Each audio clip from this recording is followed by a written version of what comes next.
আজকের আলোচ্য বিষয় হলো প্রাণী ও উদ্ভিদ চাষ।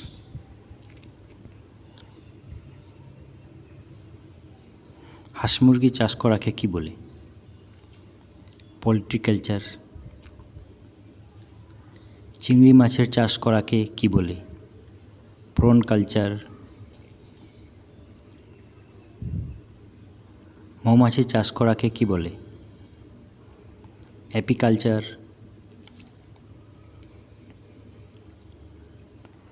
রেশম মৎ চাষ করাকে কি বলে? সেরিকালচার। মাছ চাষ করাকে কি বলে? পিসিকালচার।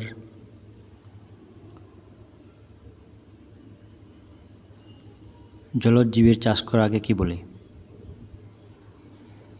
অ্যাকুয়াকালচার।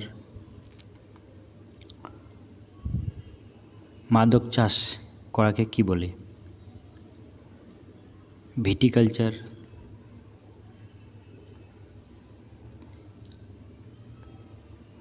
কেঁচো সার চাষ করাকে কি বলে? ভার্মিকালচার। Please subscribe my YouTube channel. Thank you for watching.